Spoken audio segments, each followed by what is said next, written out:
الإخوان، السلام عليكم ورحمة الله. معكم الأستاذ عبد العالي الرقيبي. في هذه الحصة نحاول إن شاء الله نهضروا على واحد الدرس اللي أكيد أنه أول درس في هذه السنة، ألا وهو اتصال دالة عددية.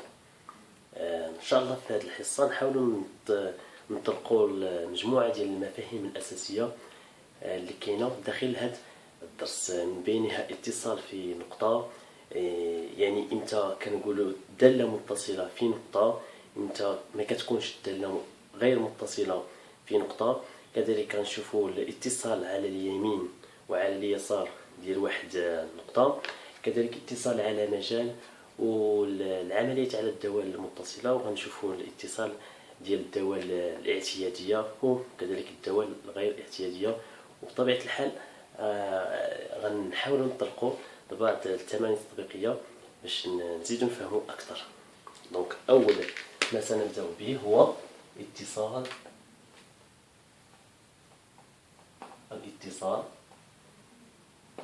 في نقطة.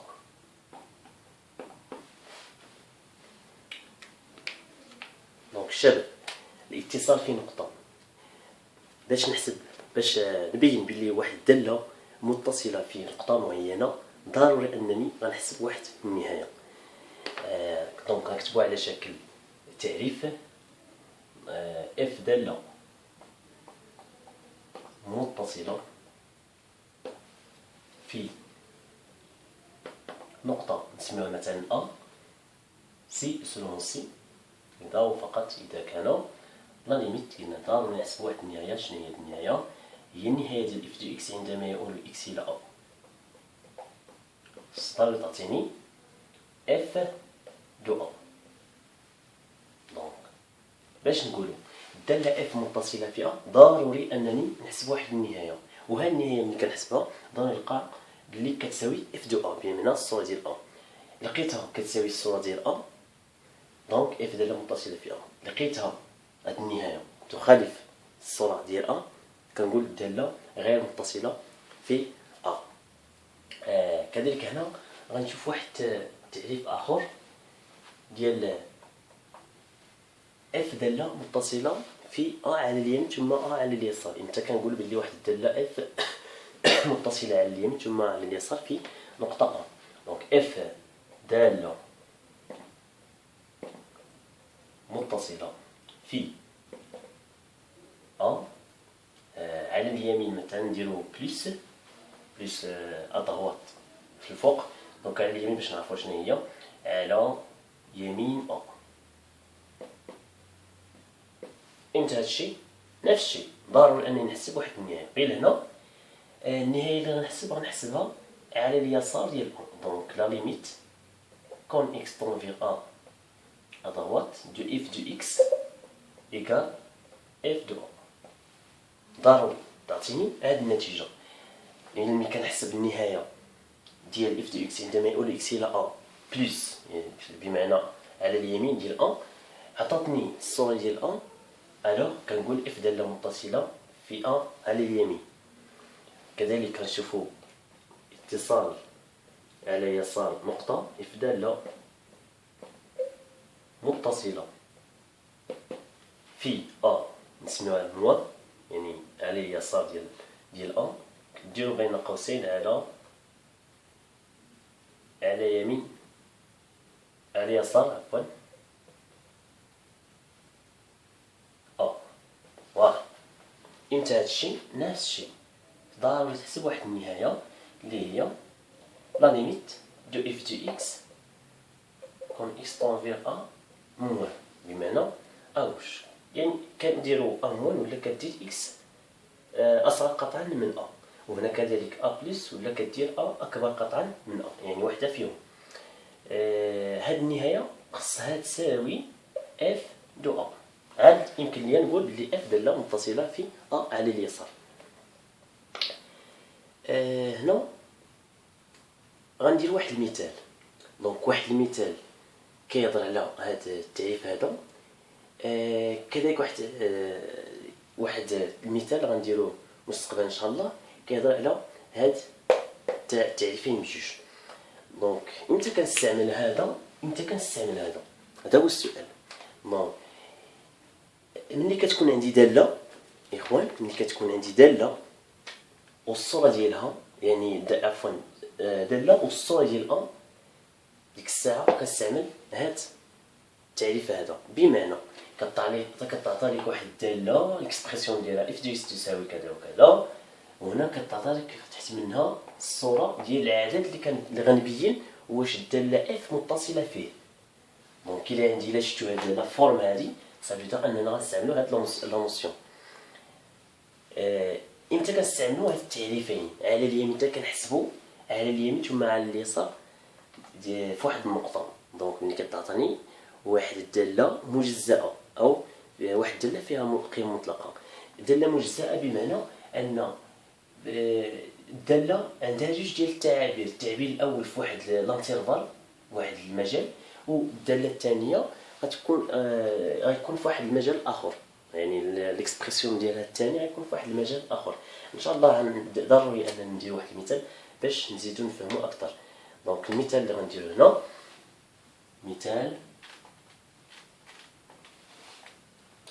مثال اف دي اكس، او السؤال ادرس اتصال الدالة اف في نقد النقطة في واحد، والدالة هي كالتالي كما قلت.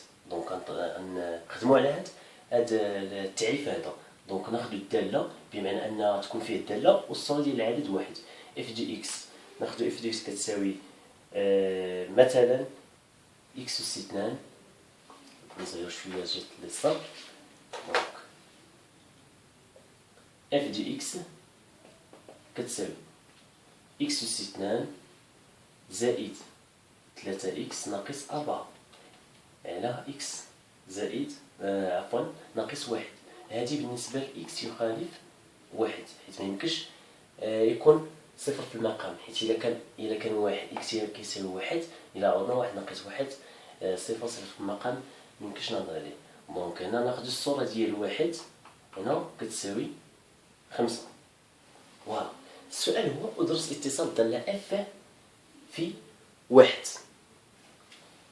دونك التعريف اش كيقول؟ اف داله متصله في 1 يعني هو 1 اذا وافقت، يعني ضروري انني نحسب اول حاجه النهايه، حيت الصوره راه تعطات لي هذه النهايه. الا حسبتها عطاتني 5 دونك الداله متصله، عطاتني شي عدد اخر يخالف 5 دونك الداله غير متصله. نخدمو جميع لا ليميت عندما يؤول اكس الى 1 اف دي اكس كتساوي لا ليميت نعوضو اف دي اكس القيمه ديالها ناقص 4 على اكس ناقص 1. دائما اكس يؤول الى العدد 1 تساوي. دونك النهايه الشباب لاحظوا معايا ملي كنعوض اكس بواحد غتعطيني 1 زائد 1، حيت 3 في 1 هي 3، 3 زائد 1 4، 4 ناقص 4 صفر. دونك عندي 4 صفر في البسط. دونك 1 ناقص 1 صفر. دونك شكل غير محدد، شكل غير محدد. دونك ملي كتلقاو في واحد النهايه شكل غير محدد ضروري انك تستحضر تقنيه من التقنيات اللي ديجا قريناها في السنه الفارطه ولا بكالوريا، على اساس نتخلصوا من هذا الشكل غير محدد اللي عندي. هنا عندي داله جذريه، داله حجيه على داله حجيه. ممكن نفكر في القسمه الاقليديه وممكن نفكر في مميزه. الى عندك مطابقه عامه راه غتشوفها، يعني غتلاحظ وغتخرج منها مطابقه عامه. دونك حنا نخدموا جميع دلتا، نستعملوا دلتا يعني دلتا ديال هذا او باش نعرفوا الدلتا ديال شنو نديرو. خصنا نعملوا هذه الحدوديه اللي نعمل الحدوديه اكس اس 2 زائد 3 اكس ناقص 4. دونك باش نعملوا هذه بدنا نستعملوا مميز دلتا. لدينا دلتا مميز هذه المعادله يساوي بي اس 2 ناقص 4 ا سي. دونك هنا كل واحد فيهم نحددو القيمه ديالو باش ما نخطئوش. سي كتساوي في نظركم هو اللي كيكون مضروب في اكس اس 2، بمعنى في هذه الحاله عندي 1 بي هو العدد اللي كيكون مضروب في إكس بمعنى 3 و سي هو العدد بيان سور اللي غيكون 4. نكملو دلتا كتساوي 3 ناقص 4 في 1 في ناقص 4. و 3 9 ناقص في ناقص حيت نزيد جداد، ناقص في ناقص كنحطها زائد 4 في 1 في 4 16 بمعنى 25. و 25 أكيد أنها كبر قطعا من الصفر، يعني أن المعادلة أن الحدودية تقبل جذرين، لها جذرين. الجذر الأول إكس واحد كيساوي ناقص بي زائد جذر مربع دلتا على جوج أ كتساوي عندي ناقص بي دونك ناقص 3 زائد جذر مربع 25 على جوج في أ يعني جوج في واحد يعني جوج، دونك ناقص 3 جذر مربع 25 بمعنى 5 ناقص 3 يعني جوج على جوج يعني واحد. دونك حنا لقينا الحل الأول. الحل الثاني نفس الشيء غير هذا غيكون المرافق ديال الآخر بمعنى ناقص بي زائد غنكون هنا ناقص مرافق ديالو على جوج أ كتساوي ناقص بي قلنا هي ناقص 3 ناقص جذر مربع 25 على جوج. إلا حسبنا هادشي جذر 25 غتعطيني 5 ناقص 3 ناقص 5 بمعنى ناقص 8 على جوج هي ناقص 4. بالتالي حصلنا على الحل الثاني. دونك نكملو في هاد الجهة هادي.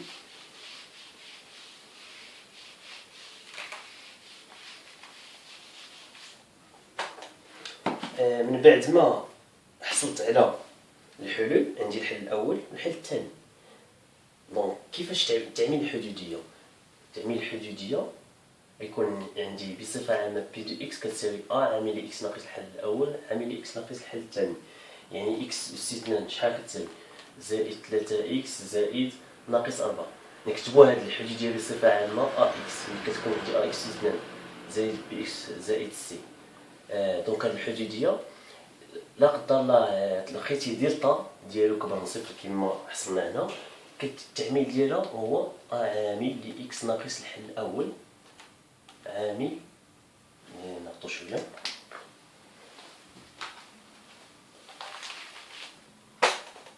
قلنا ملي كتكون عندك حدودية على الشكل التالي زائد بي إكس زائد سي يعني ثلاثية الحدود، التعميل ديالها أ عامل لإكس ناقص الحل الأول اللي لقيتي عامل لإكس ناقص الحل الثاني اللي لقيتي.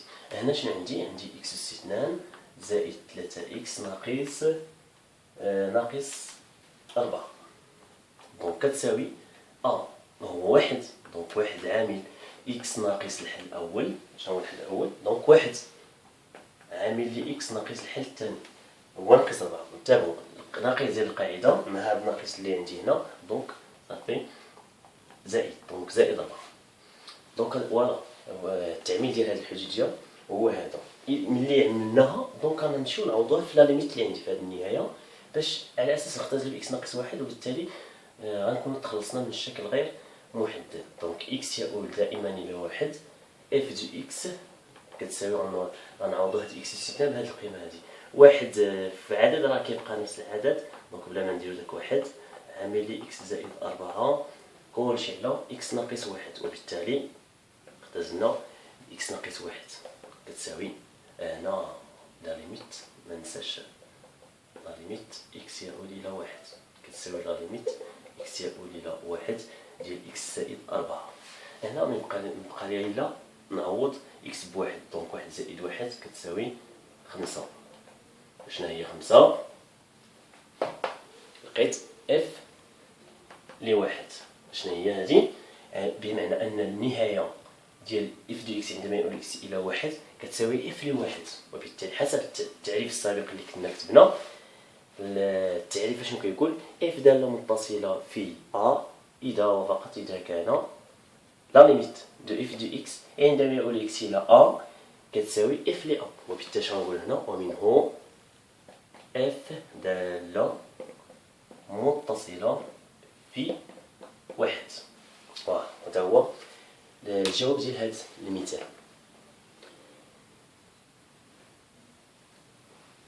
هضرنا على التعريفين السابقين، دونك حنا نخرجوا بواحد الخاصية. اش كتقول هذه الخاصية؟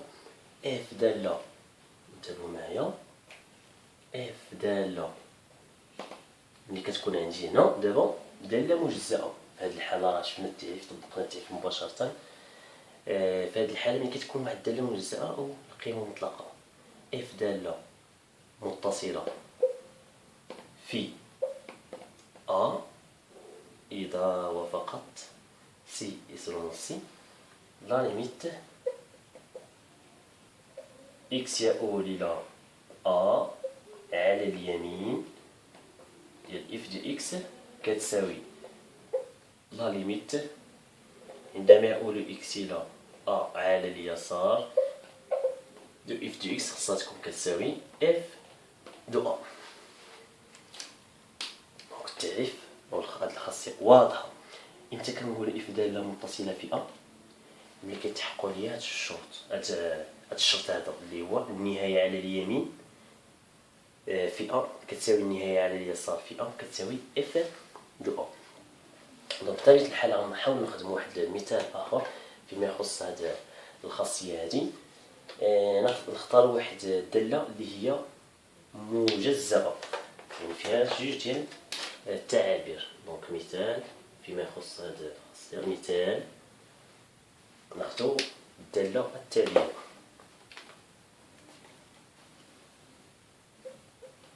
دونك اف دو اكس كتساوي اكس زائد 3 على اكس زائد 1. هذه في حالة اكس أكبر أو يساوي 1. دونك ناخدو اف دو اكس كذلك هنا غتكون كتساوي ناخدو مثلا اكس أس 2 ناقص 1 على اكس ناقص 1. هذه في حالة اكس أصغر قطعا من 1. فوالا. السؤال هو ادرس اتصال الدالة اف في 1. ادرس اتصال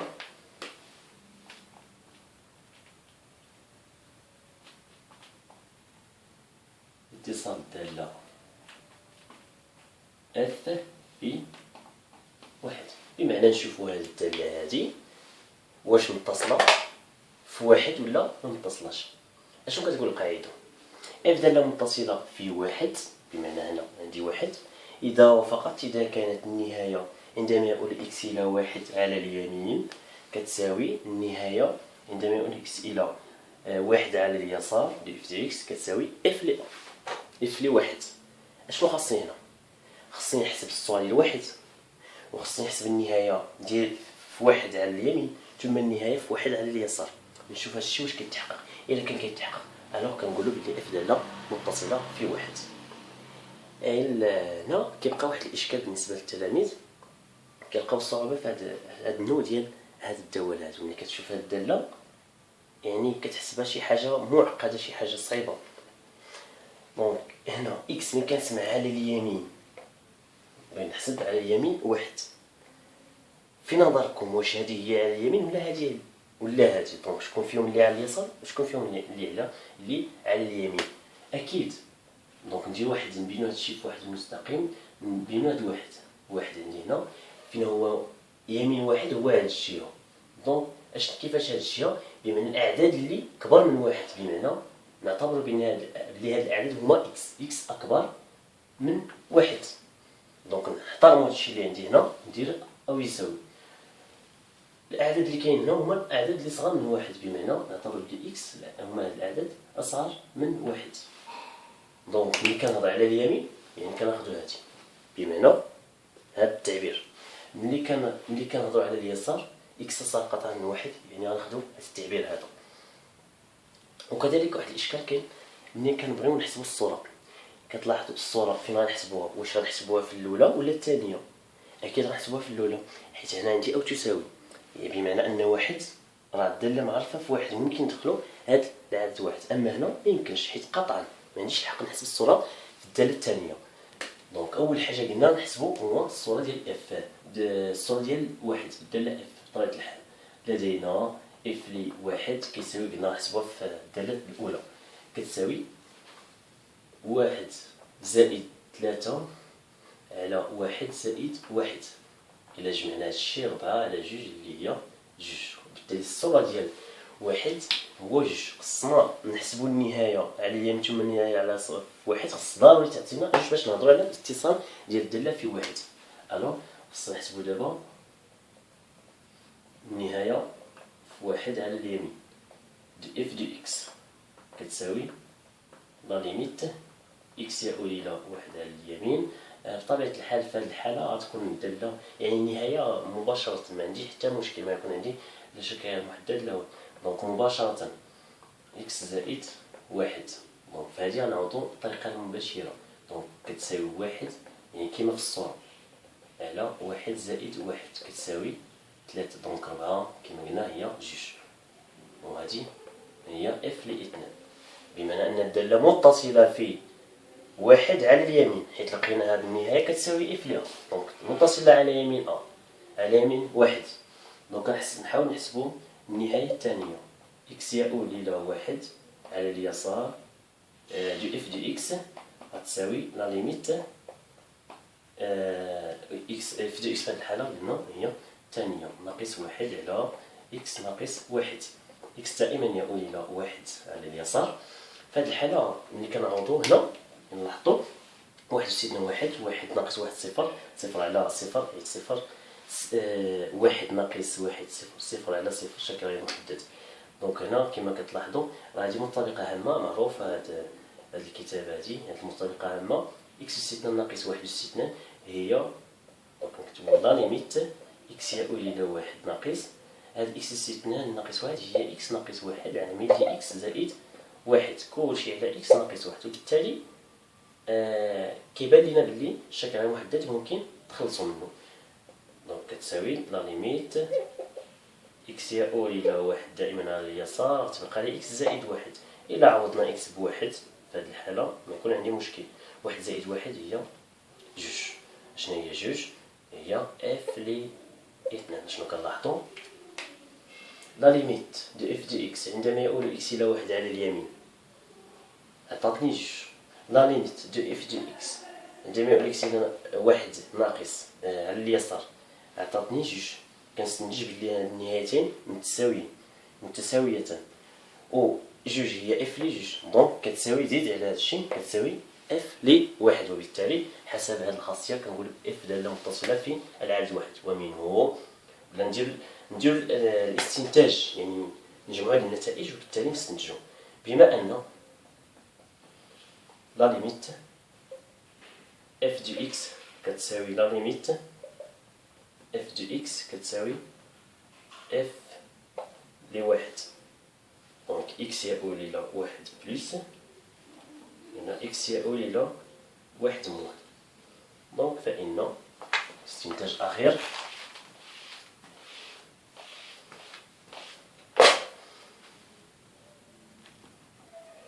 فإن اف دالة متصلة في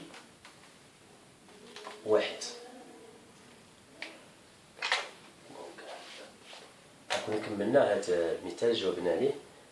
كنتمنى تكون الطريقة اللي هي مفهومة وبسيطة كذلك. نحاولوا إن شاء الله من بعد ما شفنا اتصال في نقطة واتصال في نقطة كذلك على اليمين وعلى اليسار.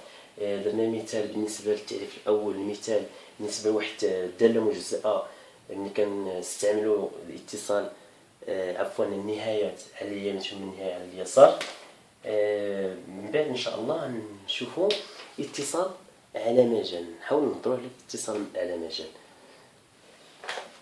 دونك ثانيا نحاول نجيب ثانيا الاتصال على مجال. اتصال على مجال.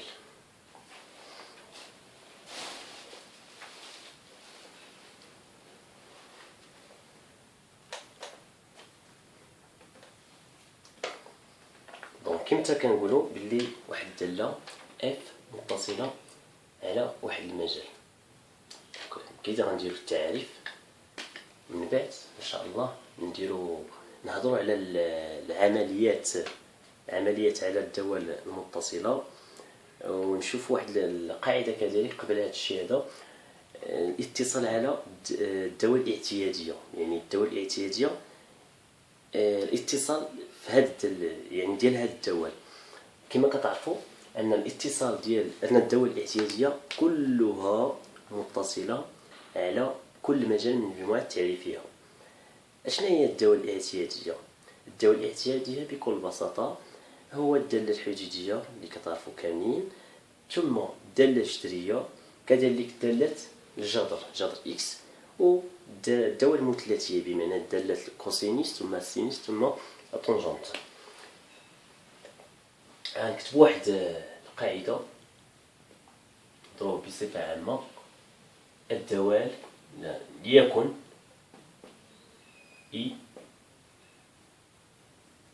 مجال، واحد المجال واحد لانترفال معين. الدوال التالية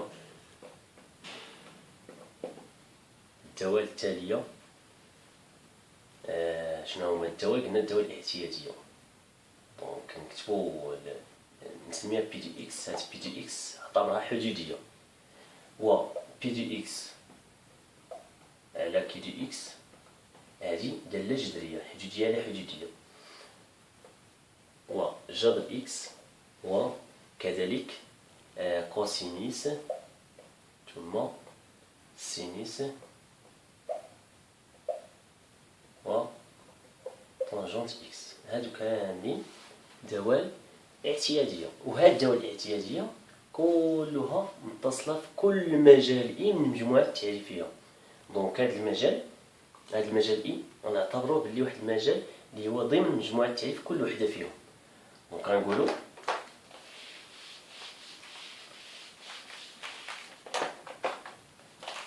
هاد الدول مالهم متصلة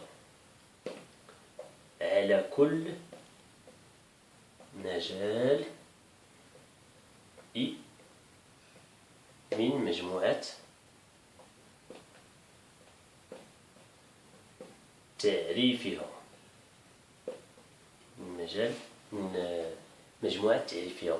بطبيعة الحال بي دي اكس راكم كتعرفوا باللي الدالة الحدودية مجموعة التعريف ديالها هي ار، وبالتالي هي متصلة على ار بصفة عامة، وبالتالي متصلة على جميع المجالات اللي في ضمن ار بطبيعة الحال. وعندي هنا بي دي اكس على كي دي اكس هي دالة جذرية. دالة جذرية يعني ضروري انك تحدد المجموعة التعريف ديالها كي دي اكس يخالف صفر، من بعد تشوف يعني المجال اللي مطلوب منك تبين فيه الاتصال، واش ضمن مجموعة التعريف اللي حددتي ولا لا. وكذلك جذر اكس راه معروفة، مجموعة التعريف هي واحد زائد ما النهاية، صفر زائد ما النهاية. كوسينيس اكس و سينوس اكس راهم مجموعة التعريف ديالهم هي ار. كذلك طونجونت اكس مجموعة التعريف ديالها هي ار باستثناء بي على جوج زائد كابي. دونك نديرو واحد المثال فيما يخص هذا التعريف هذا او هذه الخاصية. نديرو مثال باش نفهمو اكثر. دونك هنا يعني بحال قلت واحد مبرهنه سون ديمونستراسيون، ما عندهاش برهان تقول لي كيفاش الداله الحدوديه متصله على مجموعه، يعني هاد الامور بلا ما تسول. انا ناخذ مثال فين ما شتي واحد الداله حدوديه قول لي راه متصله على واحد على ار، على مجموعه اعتراف بمعنى ار. الداله الجذريه كذلك، داله الجذر نفس الشيء. الدول الاعتياديه ناخذ واحد المثال بين ان او ادرس اتصال الدالة التالية. الدالة اف ناخذ مجال بطبيعة الحال، الدالة اف على المجال، ناخذ مثلا المجال ار بلس، والدالة اللي غناخذو اف دي اكس كتناخذو مثلا الدالة الجذرية اكس أس 6 زائد واحد على اكس زائد مثلا اكس زائد جوج. هذه دالة جذرية. اش غنقولو حسب هاد الخاصية؟ ان اف دالة متصلة على مجموعة التعريف ديال هاد الدالة. من بعد ما نحدو مجموعة التعريف، دونك مجموعة التعريف نحدوها جميع دي دو اف ولا اكس ينتمي الى دي دو اف تكافي امتى ملي يكون المقام يخالف صفر. هذا غنهضر على مجموعة التعريف. دونك يخالف صفر، خاص المقام يساوي صفر، تكافي اكس يخالف ناقص جوج. اشنو هي هادي؟ ان دي دي اف كتساوي ار باستثناء ناقص هاد العدد، هذا العدد ناقص جوج. دونك نحاولو نكملو.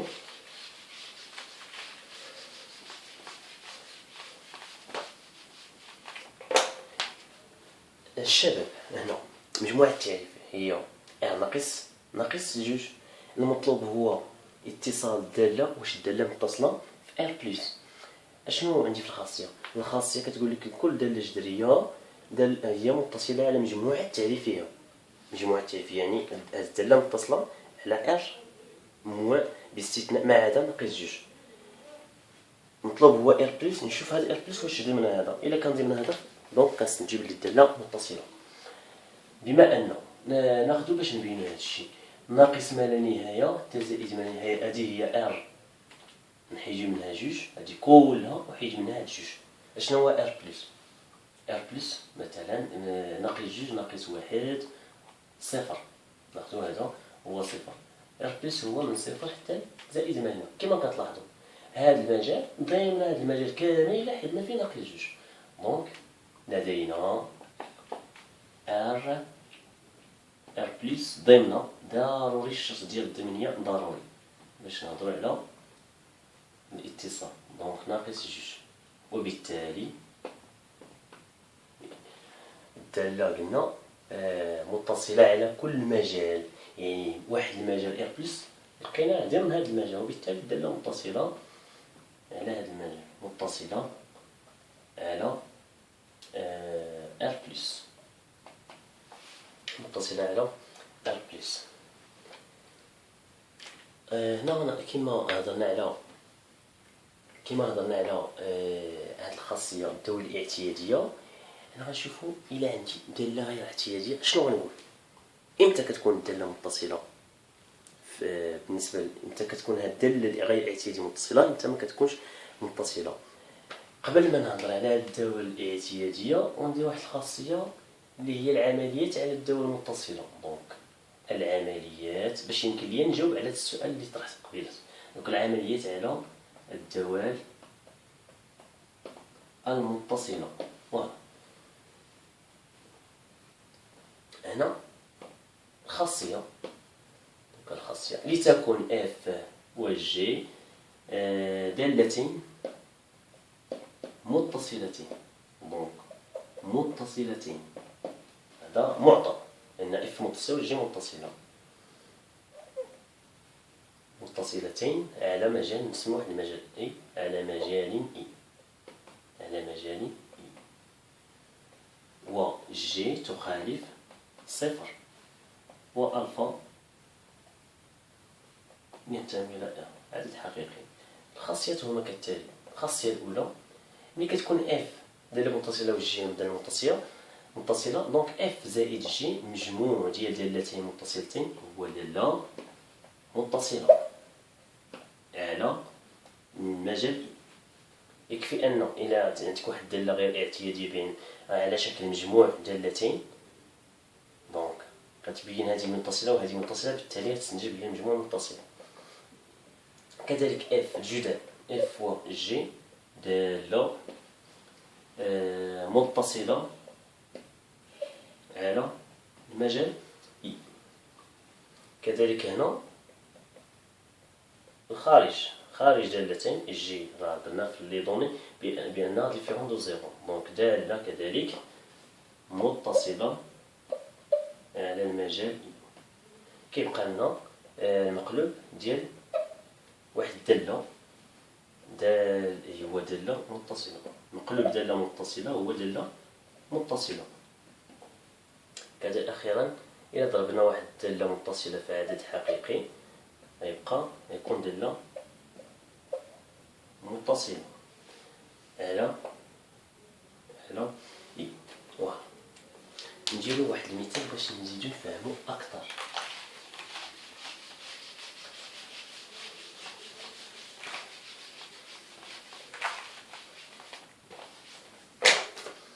دونك غندير مثال،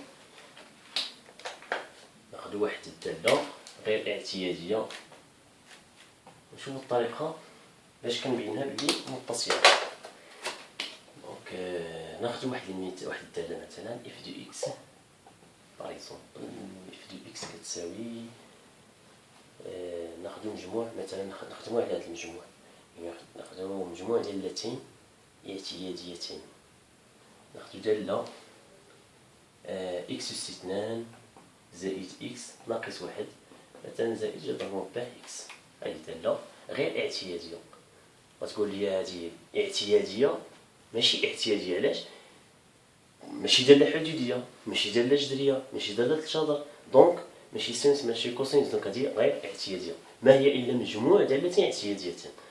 دونك في هذه الحالة السؤال المطروح هو هل الدالة متصلة أو ادرس اتصال اف على ناخذ مثلا المجال واحد زائد ما لا نهاية، واحد زائد ما لا نهاية. فوالا نشوفوا هاد الدالة واش فعلا متصلة على هاد المجال ولا لا. دونك هنا نفرقوا، نطبقوا هاد القاعدة هادي، نفرقوا هاد اف على شكل مجموع دالتين.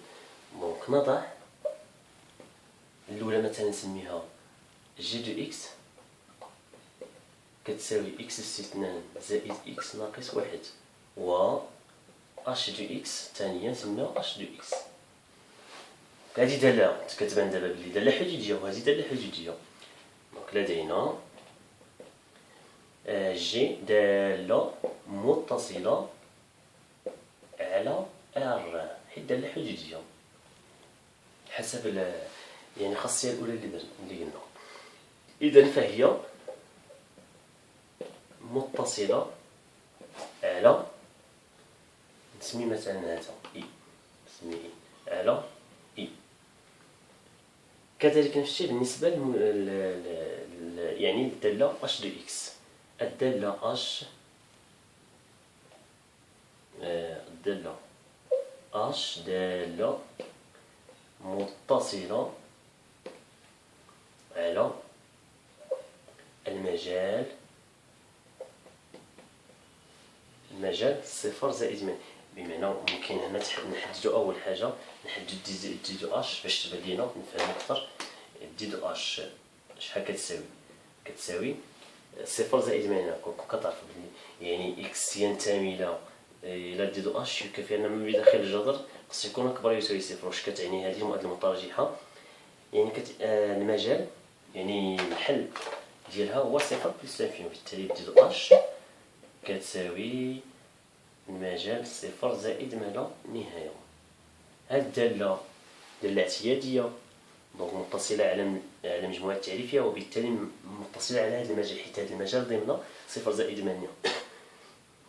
إذن اش دالة متصلة على صفر زائد ما لا نهاية، حيت مجموعة التعريف ديالها وهي دالة اعتيادية على صفر زائد ما نهاية، و اي ضمن يعني هذا المجال واحد زائد ما نهاية ضمن دي دو اف بمعنى صفر زائد ما لا نهاية. إذن فهي اش متصلة على هذا المجال اللي هو اي. إذن حسب الخاصية السابقة شنو قلنا؟ بينا بلي جي متصلة على اي، اش متصلة على اي، ما هو إلا مجموع، شنو هو اف؟ هو مجموع ديال جي مع اش. حسب هذه الخاصية اف زائد جي متصلة على اي إلا كانوا بجوج متصلين، وبالتالي استنتاج أخير ومنه اف ومنه استنتاج جي متصلة و اش متصلة، جي متصلة على اي، اش متصلة على اي كاعتراض اف متصلة متصلة. دونك اف متصلة